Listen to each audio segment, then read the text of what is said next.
Well, hello, everybody, and thank you for joining us on what is our third automotive and mobility practice webinar here at Lambert and Company. Today, we have what I believe is a really good and interesting group of panelists who are experts at what they do, and we will be talking about the coming electric vehicle revolution in the automotive industry. With us today, we've got Devin Lindsay, who is a principal research analyst at IHS Markit. Devin specializes in powertrain forecasting and market analysis in the North American market for IHS, and IHS is obviously a very well-respected automotive consulting group and part of a larger global organization as well. We've got Christy Schweinsberg, a principal analyst at Ward's Intelligence, who has been an analyst and journalist for many years, specializing as an electrification analyst, analyzing all kinds of topics related to batteries and charging infrastructure, electric vehicles, and more. And finally, last but not least, Elisa Priddle, who is the Detroit editor for Motor Trend and has been an automotive journalist for many years, and I would say is among of the most respected automotive journalists out there. So thank you, all three of you, for joining us today. Thanks for having me.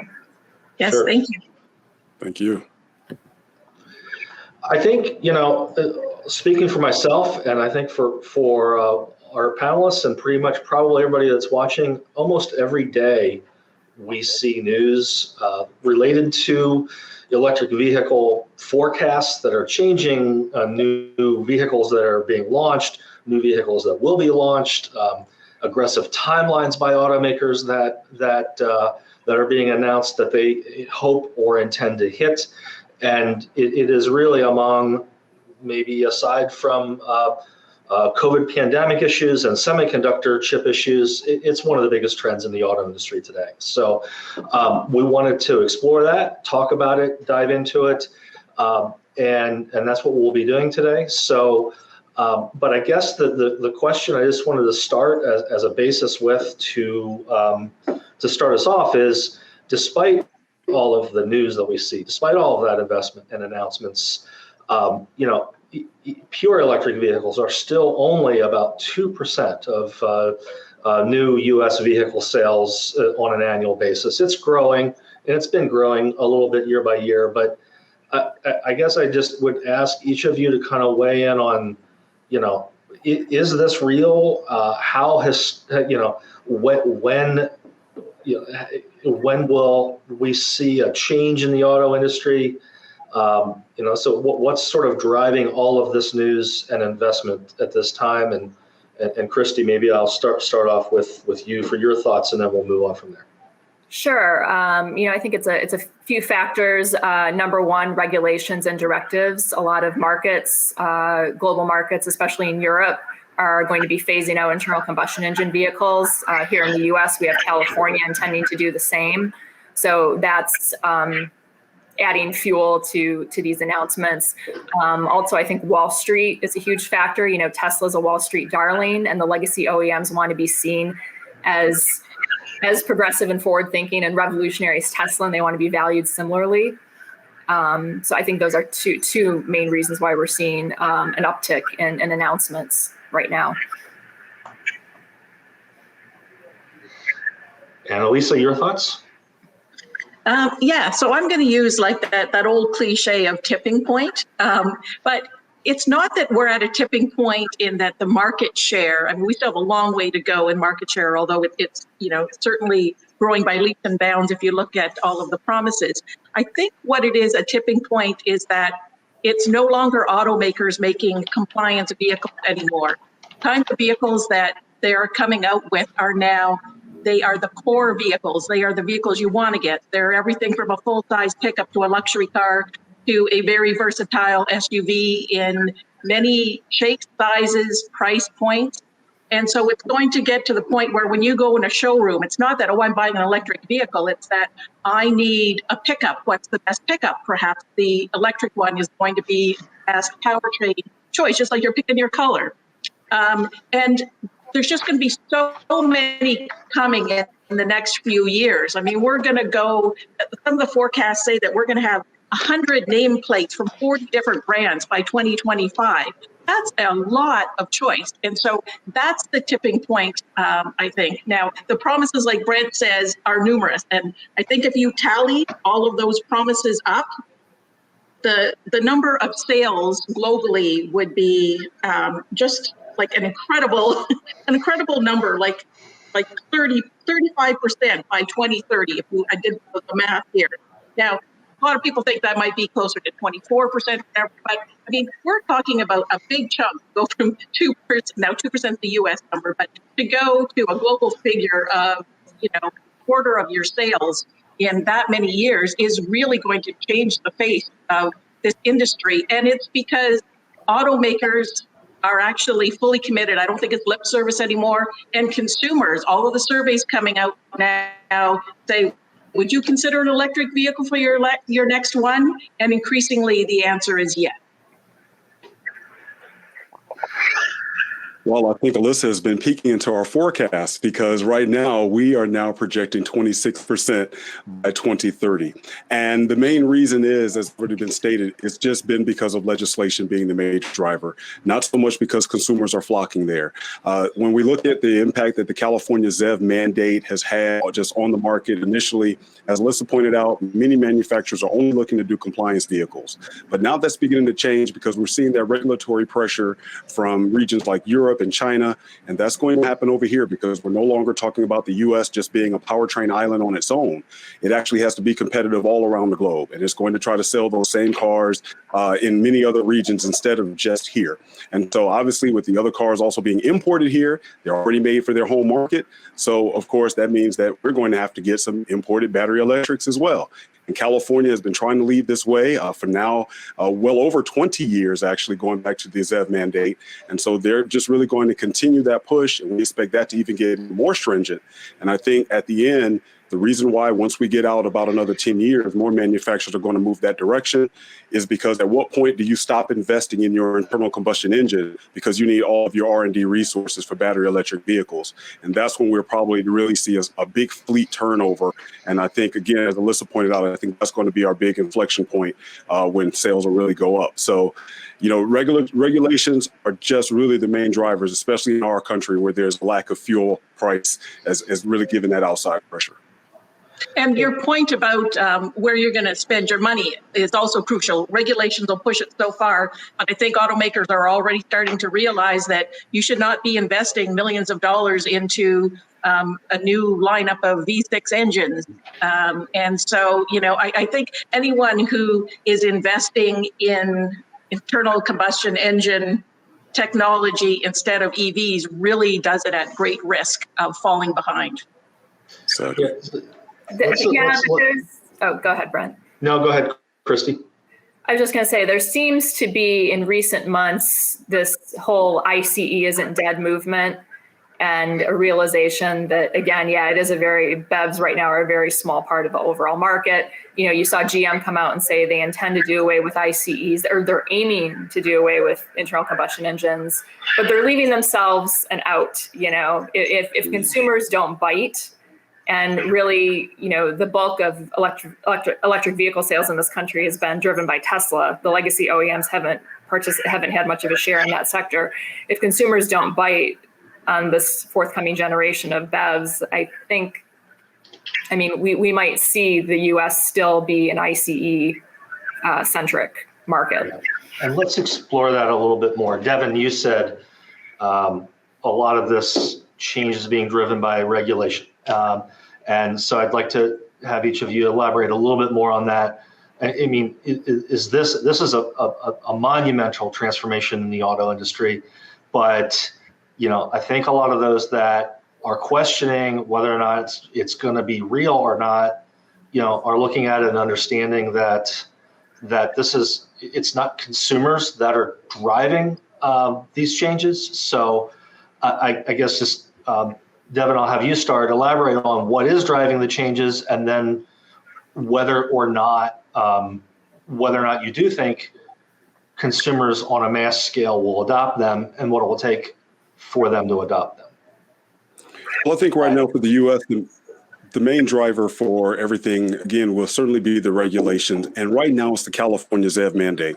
We really aren't getting that pressure when we start looking at what's now called the Safe Proposal or CAFE, once that was pulled down out until 2026. So unless that returns being very stringent in those post-2027 and beyond years, well, that could possibly give even less pressure for manufacturers to go make battery electric vehicles, or maybe they try to get away with hybrid vehicles instead. But I think the assumption certainly is that as we get further out, the regulatory pressure is going to get even greater as other regions start trying to move to a ZEV fleet by 2030, 2035. And will consumers flock? Well, I always like to say, I don't think anyone really knows what will make all of us desire an electric vehicle in, say, 10 years. No, any more than we probably envisioned if we went back 20 years ago, imagining how everyone has a social media account. We could have an adoption where, if we look at technology adoption curves, going from black and white TV to color TV was very gradual, because we just get to see a picture in a different color. But then when we look at a technology adoption curve for, let's say, the phone, and when we think back into the 90s, when most of us carried beepers and pagers, and then we all had to have a phone, there's probably going to be something with that battery electric vehicle that will take place to make consumers have to have it. And we may not even know what that is yet. But I think that's certainly what all the OEMs are banking on, that will then make consumers say, you know what, all of the hurdles are definitely there, but I have to have this product. I think the perfect example of that is going to be the F-150 Lightning, because people are going to go into the showroom now for their full-size pickup. And even if you don't know the details of that truck, suddenly you're going to look at it and go, okay, well, it's not going to be as capable, right? And then you're going to find out that it's actually the quickest of the entire fleet, even faster than a Raptor. And you're like, oh, okay, well, it can't tow. Oh, it can? Oh, all right. Well, the bed must be compromised. No, it's the same bed. And you've got a frunk in the front, which suddenly makes your vehicle so much more usable in your daily life. So if you go to the grocery store, you don't have to worry about putting your groceries sliding around the back or taking up space in the cab. You have this giant front trunk that you can put stuff in, and it's not that high up. It's a low load level. So suddenly you're going, wow. And I can power my house with it. I can power my work site. And if my power goes out at home, I can use it like a generator. And you're suddenly going, well, okay, well then, but the downside is it's going to be $100,000, right? And then you go, well, no, it's going to start, under 42. You're just like, okay, well, wait a minute, what am I missing here? And so I think when you're presented with those sets of facts and features, that's what's going to have someone say, I had no intention of buying an electric pickup, but it seems a little bit too good to be true. This is probably the pickup for me. Yeah, I think as for what's going to make consumers want them, I think charging infrastructure is going to be key. Yes, you can charge a battery electric vehicle at home, but I think consumers want that assurance that if they're out and about, that there's a public charger nearby that they can use. And right now, our charging infrastructure in the U.S. is not very robust. It's good along the coast, but also those are the markets where there's the most demand. So you do hear about waits for chargers. Here in Metro Detroit, we only have a handful of charging stations. And, for instance, there's an Electrify America station in Novi I've used twice now in the last 2 weeks, and half of the chargers tend to be out, and there's only 4. So, already you're dealing with a low capacity, and then you're dealing with an even lower capacity with outages. So I think for a lot of consumers, they're going to want to see that public charging infrastructure get a lot more robust before they decide to plunk down their money for a BEV. So I'm going to circle back here. Devin, you've mentioned ZEV mandates more than once, and we probably have, our audience is probably mostly from the auto industry and fairly sophisticated, but just, can you just sort of explain that and how that works? And also what we've seen, I think, is a group of automakers back in 2019 jumped on board with the current ZEV mandates, but not every automaker did. And GM, GM joined just a few weeks ago. So What do you think prompted GM to join that, and how, to what degree are the ZEV mandates, sort of leading this or pulling our nation into the EV revolution? Sure. I'll try to summarize as best I can because it's kind of a 60, 70-year story now. California was always obviously a state that had unique problems in terms of smog. So if you go back and look at pictures into the 1950s, there's even a picture I'm sure you can find somewhere on the internet of people having a meeting with gas masks on.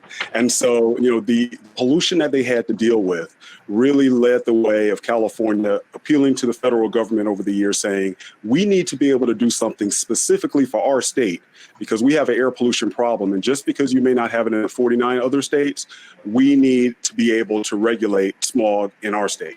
And so they ended up getting a waiver from the federal government to set their, really, we'll say their own fuel economy standard. And that's something that none of the other states can do. And so then by the time we get to the late 90s, we get to something called the ZEV mandate, or zero emission vehicles mandate. And with that, California said, our goal is to have vehicles, and we can't say zero emissions because technically they would allow plug-in hybrids to be included in that calculation. But really it was just a standard of saying X% of the vehicles sold in our state need to be considered, by our definition, which was battery electric, fuel cell, or plug-in hybrid, need to be considered zero emission.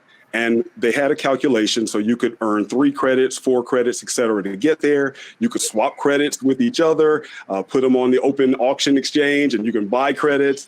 So they really allowed manufacturers to have various ways. And this goes back to the EV1, the RAV4 electric, when you saw some of the traditional manufacturers begin to invest in battery electrics back then. And really the technology wasn't ready. And so during the recession, that was pulled down. Once we started coming back into the 2010 time period, we see it's been ratcheting back up to where now they're looking at 22% by 2025. And so this goes into your question about General Motors. Everyone expects, since the regulation currently goes out to 2025, that the next regulation, which we'll just call it ZEV 3.0 for this purpose, ZEV 3.0 is going to be even more stringent. And California has said it has a desire to be 100% zero emission by 2035.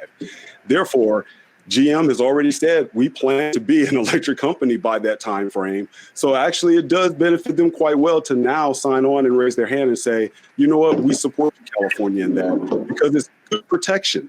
If we would have had this conversation 8 years ago, many of the OEMs might not have necessarily preferred that because they didn't really have any battery electrics in the pipeline. Now they need that regulatory pressure because if they say, hey, these are the only vehicles we can make, consumers, that's why this is the only thing on the dealership lot for you to choose from. Not that you may have wanted them, but we had to do it. They also now make sure and guarantee they get some kind of return on the investment. Without that regulation pressure there's no guarantee because consumers, as far as they know with the technology now, probably would not flock in nearly enough numbers to meet the mandate.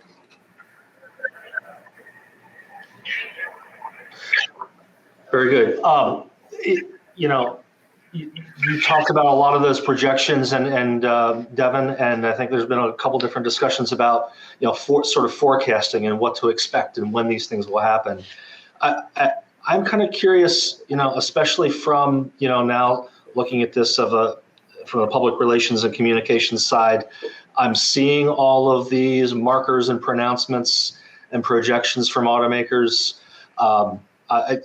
Christy, I'm curious what your view is. You said some automakers have sort of left themselves some wiggle room of whether or not they'll actually hit those.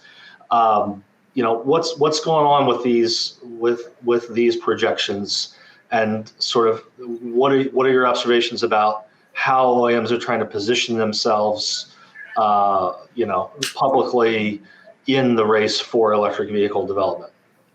I mean, publicly, they're saying all the right things and trying to position themselves as progressive. And as I said before, Wall Street loves Tesla. Tesla's progressive. Tesla's revolutionary. They're tearing up the rule book. They're doing things by the seat of their pants. That's the perception. And I think the legacy OEMs have been saddled with this reputation that they're slow to change, slow to enact innovative ideas or bring innovative vehicles to market. So I think they're really pushing back against that with these but not only projections for battery electric vehicles, but also, autonomy and mobility in the autonomy and mobility sector. But again, I do think that when you look at the numbers of BEVs that have been sold in this country, they're not. We're still at the beginning. You hear these, you see these pronouncements, and you think, wow, battery electric vehicles are an unstoppable force. And the truth is, we've barely gotten started. And the legacy OEMs are playing a really small role in that sector as of now. So I think everybody's holding their breath and just, hoping. Certainly, as Elisa detailed with the specifications for the F-150 Lightning, very appealing. They know that people are going to say, but what about this? But what about that? And they've sort of answered all those questions right off the bat. It can tow just as well. It can, accelerate just as well, if not better. But, when I look around my neighborhood and I see what people are driving, I just have a difficult time thinking that in a few short years, everybody's just all of a sudden going to buy a battery electric vehicle. I think hybrids and plug-in hybrids represent an opportunity still, to get us to lower emissions and better fuel economy in this country. But as Devin says, when we reach the point where that's the only thing in the showroom, and I think what's interesting about a lot of these pronouncements is that I honestly thought that more people would be bridging the gap and maybe not being quite as aggressive in some of their promises. I mean, like brands like Bentley and I mean, Jag isn't going to sell anything that isn't electric already in 2025. Bentley's going full EV, Volvo, Cadillac, Lincoln. I mean, there, the list goes on. And the timeframes are not as far out as we might have thought even a year or 2 years ago. And so, yes, there's going to be tons of combustion engines still on the road for many years to come. And there are going to be people who hedge their bet. The Japanese seem to be a little more wed to hybrids, and there's kind of a sense that they maybe are playing a little bit of catch up going forward because they were maybe taken a little bit off guard by how quickly everyone else is making these grand pronouncements. And then you have leaders who are basically staking their careers on this. I mean, Mary Barra's legacy is going to be electric vehicle. Herbert Diess at Volkswagen, it's EV or die. Hakan Samuelson at Volvo. I mean, these guys they're putting everything on the line for this electric future. Even Ford, which I was not very bullish on, Farley is embracing it with a vigor that we never saw from his predecessor.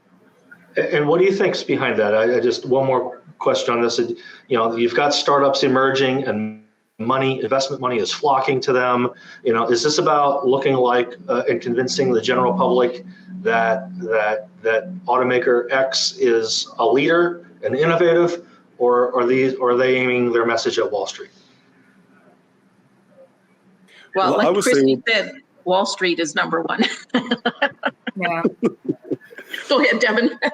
No, I mean, yes, Wall Street is number one because at the end of the day, if you're trying to get another engine and transmission plant built, or you're thinking about something such and such program, as Alyssa pointed out, that's going to be pretty difficult. And so to get allocation for that and to go before the powers that be and say, yes, we want to run this. And they're looking at, well, everyone else around the world is investing in battery electric technology, and they seem to be moving away from gasoline. So, how are you going to amortize, 20 years out of an engine program when most of the regions are saying they're moving away from the ICE? That it does become a hard sell, and now you're forced to deal with the current products that you have out there.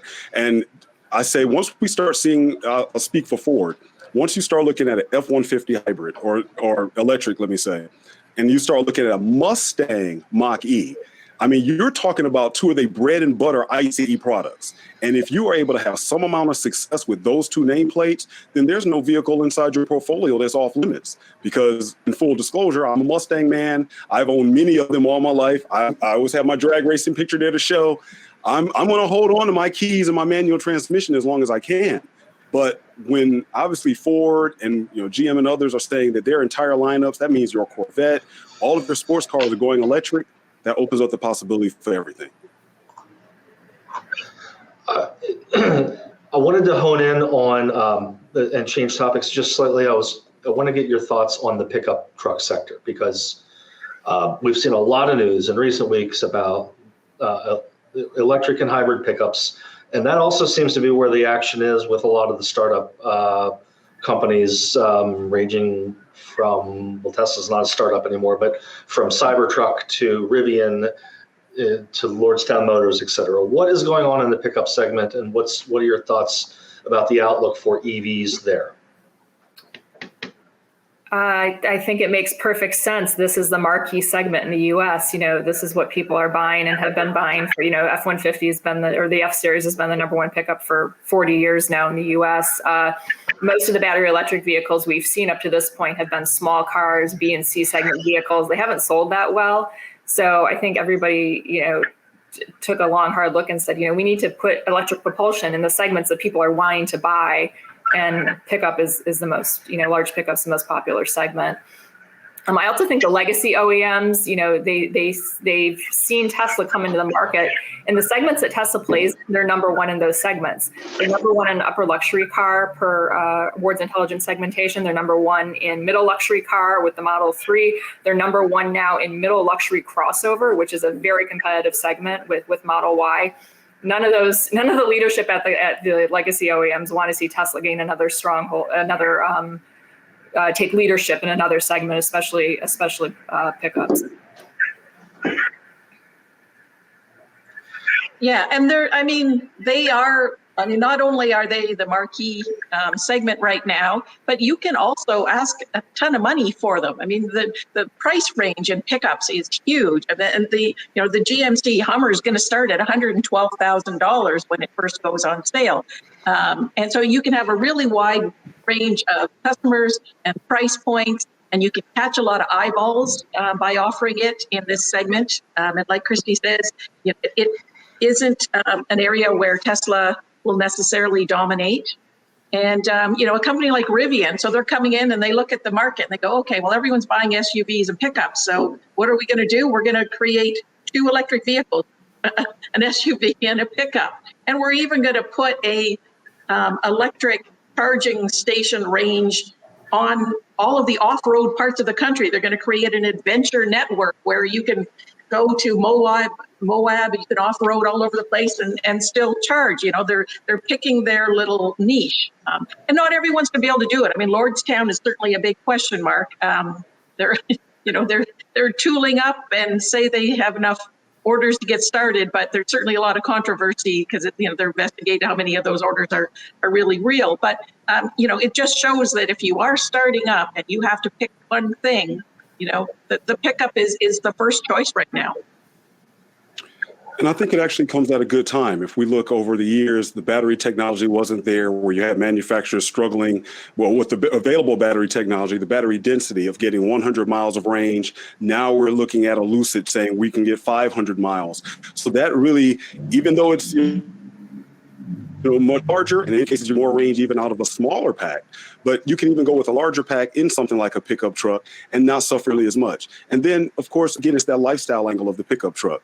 Whether you could sell it for $100,000, but now you can drop that price and sell it as a work truck for fleets in a battery electric fashion. So if you're going to have your local, Home Depot or Lowe's or whatever department store that can use it for people just to use to make trips in, it may be a perfect solution. And that's something in a passenger car segment that it gets a lot more difficult to pull off, and it may not have any applicability.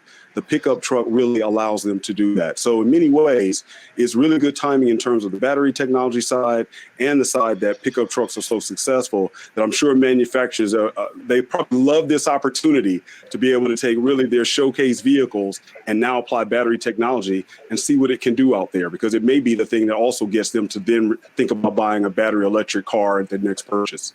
Yeah, and Ford was quick to say that they wanted to do an electric pickup a long time ago, but it's only now that they had the battery density that they needed to pull it off. So, and that's only going to increase. And automakers like GM and Ford and Volkswagen, they all want to start making their own battery cells as well in this country. So, and they're investigating solid state. And so all of these things are going to make it possible to offer every kind of vehicle at every price point in the future. The fleet factor is a really important point, Devin. So it's the thinking is that they actually might be able to sell more BEVs, at least initially, to fleet customers because there are savings there. There's no oil changes, so the reduction in maintenance, that's money in the pocket of a lot of fleet operators. So I'll pause here. I'm going to go to a question that was posted in the question chat from Glenn Stevens, who asks, who I think we all know, and we appreciate the question, Glenn. He is asking about affordability and is pointing out that right now the average traditional ICE vehicle is around $35,000. EV average purchase price is higher, maybe as much as $55,000 or more. So how much of a barrier is that, affordability, as these new vehicles come to market?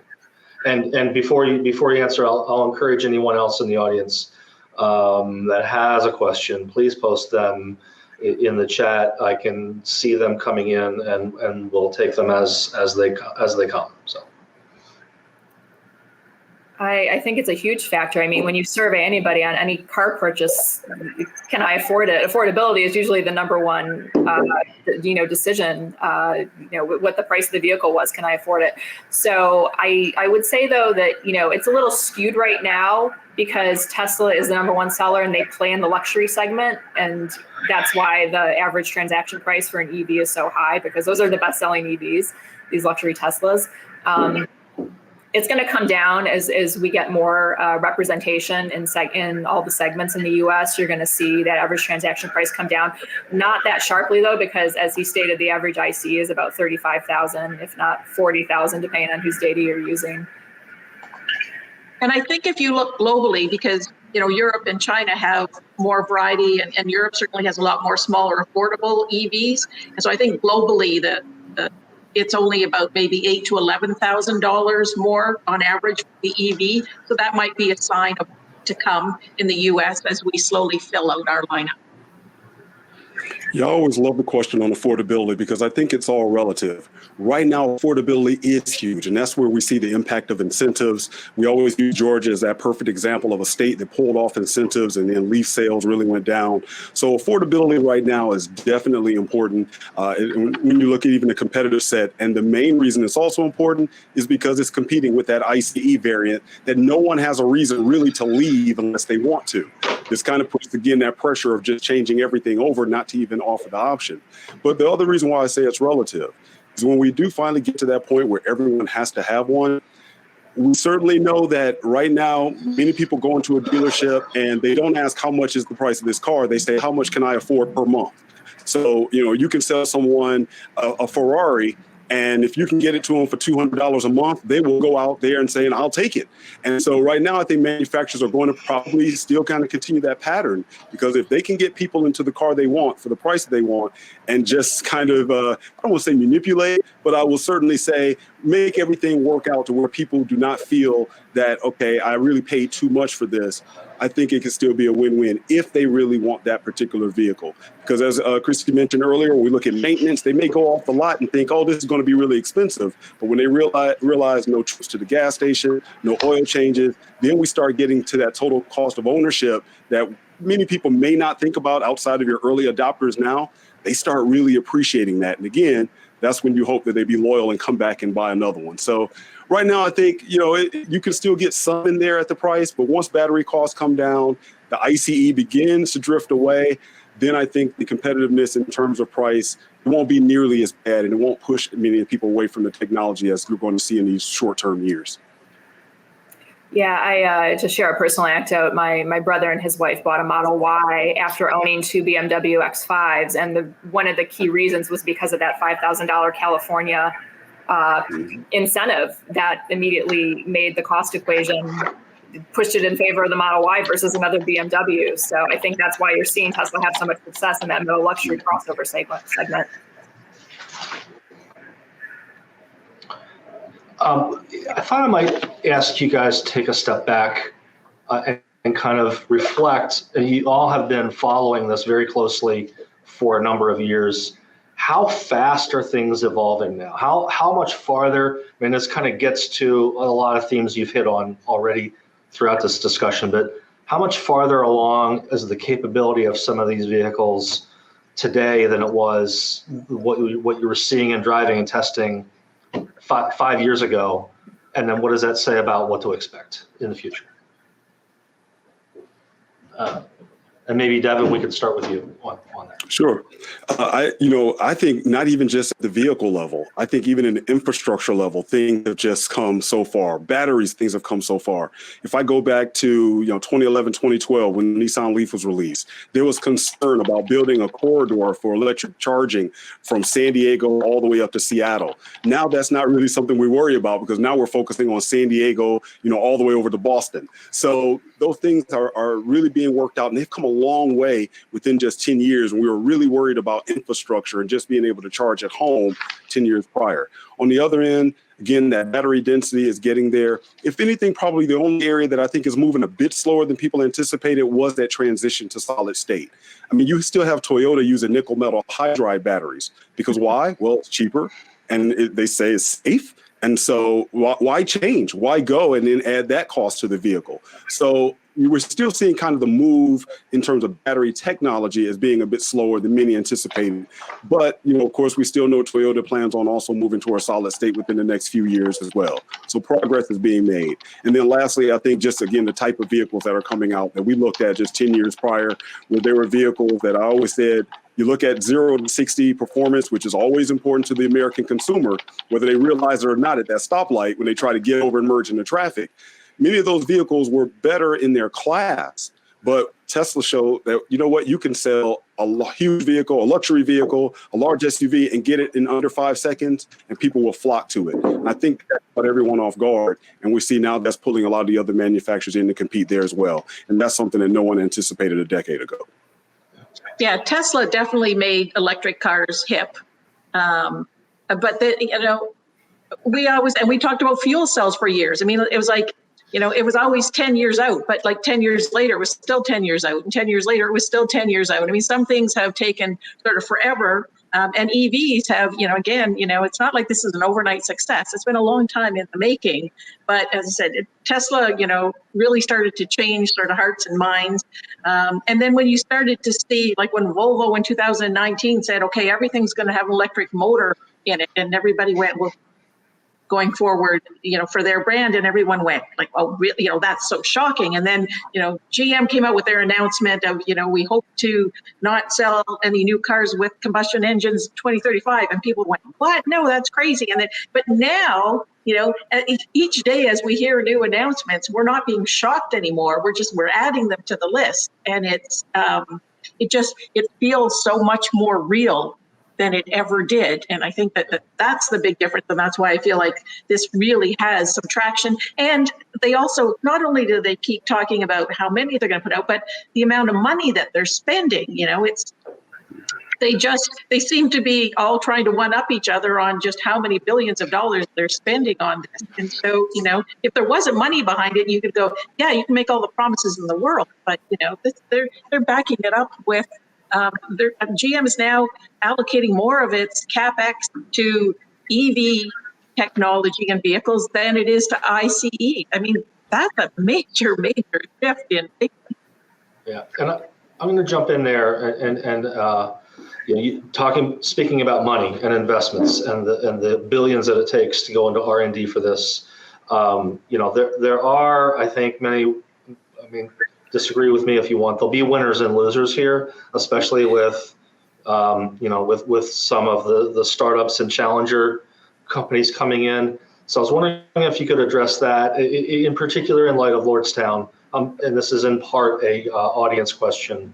The Lordstown Motors news that they are going concern, but then yesterday they came out and said that they do have funding until May of next year. So I guess I'm just kind of curious what your take is on the landscape of OEMs that are out there, new and startups, and how we'll see that competitive landscape play out across the industry? Yeah, I think, Tesla's success, which, these startups seem to be trying to emulate, was really a once in a century type of success. I hate to be a Debbie Downer about this. I'm personally an electrification enthusiast, but I'm also a realist. And I think, the thought that all these startups are going to be a success is erroneous. In Lordstown, many of us that follow this stuff saw it coming a mile away. This is a really tough business, and should you get a vehicle to market, then you have to, service it. There's all sorts of issues that could crop up. I mean, Tesla's not had an easy time in terms of that. But fortunately, they have this really rabid fan base that seems to not care so much about poor build quality or wonky software. It's just, it's all good with them. I don't know that every other, startup automaker is going to be afforded the same leeway. Having said that, I think Rivian has a pretty solid business plan. I see them, actually bringing a vehicle to market, whether it'll be a huge seller or not. Probably not, but I do see them as one of the more robust startups. I agree. I think Rivian is going to make it, and I think that what might sell is because it just has a very distinctive look to it, and there are always people, especially in California, who want something that stands out on the road. So I think that it might do very well. Yeah, Lordstown is very, very dicey. There are some, there's a lot of Chinese companies. There's the Neos, that I think have a shot, but there's also all kinds of other ones where we've gone to auto shows and we've seen their concepts and their prototypes, and things just don't ever come to fruition. And of course, we keep hearing about things like, Apple and all of these other people getting into it. And I think the one thing that we've learned in this very fantastic time that we're in the industry is that tech companies are actually learning that you can be a tech giant, but wow, it's really hard to make a car. As Elon says, wow, it's like manufacturing it, hell. But then you're also finding that people who have made vehicles for 100 years, Volkswagen can make a car in its fleet, but the ID4 was full of bugs. And like, oh, wow, the EV side is really hard. So these are really hard things to do that even the best, whichever side of the fence you come from, you're discovering that, this is not the slam dunk that I thought it was. And I think that's why we're seeing that, everyone is sort of struggling with this, and you're seeing all kinds of partnerships. Maybe it is best if the tech companies, help us with what we're good at, and we'll build the vehicles. Legacy companies, that's why you're seeing, I think, an increasing number of partnerships and tie-ups in the EV space as well, to try and come up with the best solutions in something that's really not that easy to do. Okay. And, I think the other part is just the wisdom of the traditional manufacturers. Certainly, again, 10 years ago, we had other startups that were trying to jump in. Tesla was the one that made it. But if we look at the traditional manufacturers, they all were able to just do what they had to do to get by until they really saw the need to come out with products. And there's only one left to compete against them. Now, for any startups that look to get in, they're going to have to compete against Ford with products, GM with products, soon Stellantis with more products. They're going to have to go against those incumbents. So if they didn't get in 10 years prior, now it's going to be a much more competitive landscape. So for your Lucid, for your Rivian, I think everyone is seeing that it takes more than just having an automotive plant to make it. Because again, when you look at the dealership network that traditional OEMs already have, they're already going to have, we'll use Ford again, they're already going to have people coming in looking at an F-150. Now they can send them to a battery electric. Some of these other startups are going to be just trying to get past dealership laws in order to be able to sell their vehicles. So there's so much that's still going to be attached to them entering the market. It's not going to be easy, and non-traditional players are in, and it's going to be even harder for them. Okay. So it's coming up on close to 1:45. I think what I'm going to try to do is two more questions. One, I think, will be quick, and then we'll do final comments from each of you and wrap up. Another audience question is just related to hydrogen vehicles. I think we've established that electric vehicles, to whatever degree, are for real. They're coming. They're here. They're coming. There'll be more of them. There's some infrastructure issues with them. What about hydrogen? Will that be for real at any point in our future? Well, if you live in Southern California, maybe, or Northern California, where there's hydrogen refueling infrastructure, possibly. I've driven 2 Mirais in 2 weeks' time. We had some locally here for us for test driving for our Ward's 10 Best Engines and Propulsion Systems evaluations. We all have to be very careful where we're driving them and how far we're driving them, because there's no place to refuel them around here. I was at a Toyota event 2 weeks ago, and when I asked them about hydrogen, because normally they're very positive and they push back against the notion that hydrogen passenger cars aren't going to happen. I didn't get that same ferocity as I usually get from them. So I think there's, even amongst the automakers that were strong proponents of hydrogen, like Toyota, like Honda, General Motors, Hyundai, there's this realization that battery electric now is the alternative powertrain.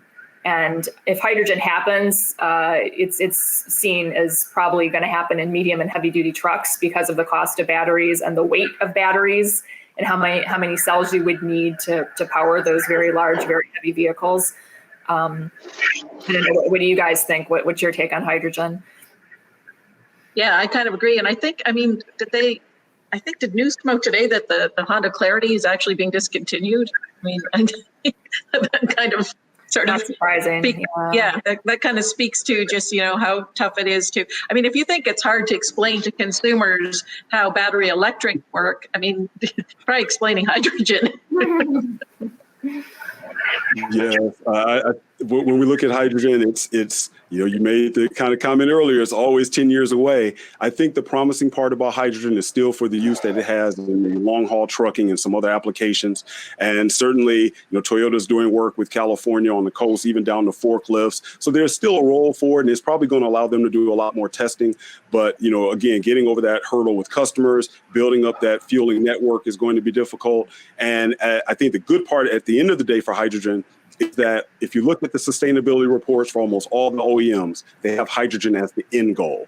Battery electric is often just a step to get there. So that means it's always going to at least be somewhere in the long-term plans of the manufacturers. So that'll guarantee some investment. So, so I'm going to throw an energy question at you guys. And I understand you primarily live in the world of covering the OEMs, the startups, the products, et cetera. But I think, from a policy perspective, the whole idea behind electric vehicles is, fuel economy, fuel efficiency, lower emissions.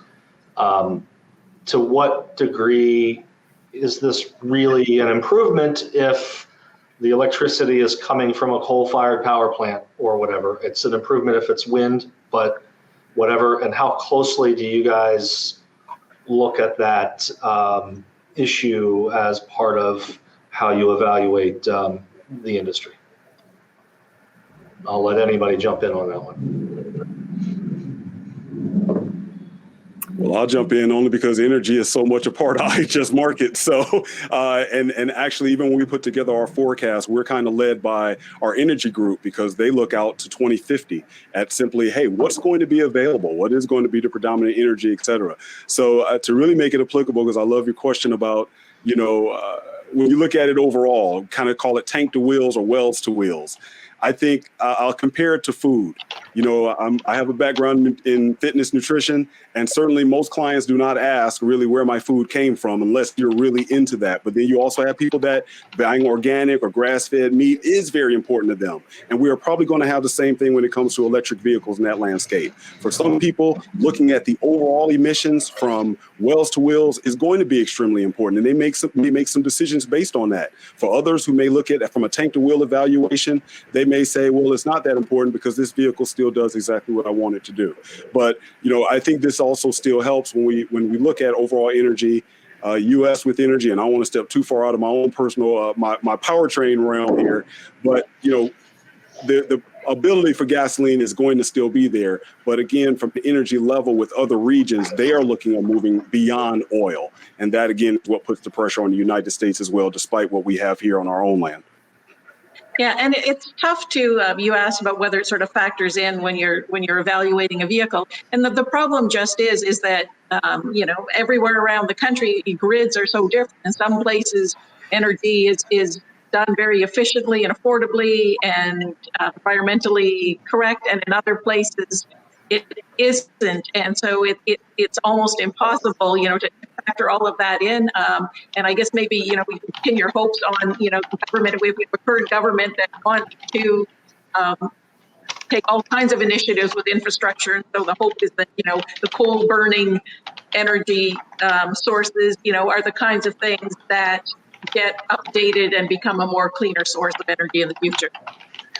Right, and coal is no longer the majority of where electricity is generated from. It's been going down over the years, and it's seen to continue to go down. If this person who asked the question is concerned about that, I know that a lot of utilities, including ours here in the Detroit area, Detroit Edison, offer carbon offsets. So if you are getting your electricity from coal, you can give them some money and they'll plant some trees to offset that. It's not an ideal situation, but certainly the grid is seen as becoming cleaner and greener as time goes on, which will make the emissions profile of a BEV from well to wheel better. Okay, well, thanks everybody. I think it's been a really engaging discussion. Maybe just any closing comments or thoughts that we'll just go around for maybe 30 seconds with closing comments or any additional thoughts you guys have. And Lisa, I'll start off with you. Well, I just think, most of us have been in this industry for a long time, and I think this is, truly one of the most exciting times ever in the auto industry. There's just so much going on. And I think we're going to see a lot more cooperation of governments and companies and energy companies and all this to get infrastructure in place, to fuel all of these things going forward. And so we can just keep talking about EVs all day long, because this is, I think, really the future. This is not just rhetoric. For sure, it's a very exciting time. I think the most exciting time that I've ever seen in the industry in terms of what's to come. I'm personally pretty excited about the forthcoming slate of battery electric vehicles, because we are going to have more variation, more variety. We're going to see, small BEVs, large BEVs, pickups, crossovers. We're going to have representation across a wide range of segments, which I think is going to bring in more buyers. I think the question is just how quickly that changeover is going to occur. I do think there's still a role for hybrids and plug-in hybrids. I think that is a good first step for a lot of people, a more natural first step for a lot of buyers versus going ICE to BEV. It's a way to ease into it. Yeah, I agree. I think this is one of the best times ever in the auto industry since I've been covering it anyway. Yes, I'd have to say the same. And I think it's always good to remember we're really on thin ice, not thick ice. So it's so thin that any break in any of this could cause either a setback of 5, 10 years, or even more. I think the U.S. is a great example that we see that there could be a setback even in changes of presidential administration. And other regions necessarily don't have to worry about that. But, I love the fact that I think hybrids actually still have a play. And that's that thin ice that I'm speaking of, because we could be in a scenario where that hybrid may need to kind of bridge that gap. And right now, the manufacturers are choosing to go straight battery electric. Pickup trucks may be a perfect place for plug-in hybrids later on down the road, because it can't do every single thing. And so just kind of always remembering that. And that's no way of just hedging our forecast bet any more than the OEMs are hedging their bets when they announce their plans, because even they realize that if there's any kind of just one hurdle that they have a hard time getting over, it causes them to have to push back even against some of the legislative targets as well. But they just understand going forward, this is what they have to try to get everyone on board of going in that direction. If they make 2035, great. If they have to push it to 2040, that's fine. But no one wants to be waiting to 2050 or never. Yeah. Well, thanks everybody. A couple closing comments that I have. Thanks everybody for joining us. Really appreciate it. I happen to basically agree with almost everything that each one of our panelists said today. I'll provide a little bit of a plug for some news coming tomorrow with one of our clients, North American Car, Truck, and Utility Vehicle of the Year awards. Just looking at the list of vehicles that will be eligible for awards this year, there's some interesting entries and launches coming this year that reflect all of these trends that we've been talking about. Finally, I'll say that we kind of had a lot of good questions that were coming in towards the end, so we didn't get to all of them. We here at Lambert will find a way to sort of collect those questions and provide some responses, probably run them by the panelists and post that in the coming days. So stay tuned for that. We'll have some answers that we will get to for all of the questions that were posted. So thanks again, everybody. We will continue to produce these on an occasional basis, like probably 2 or 3 times a year. So watch for them and join us in the future if you found this interesting and helpful. Thanks again.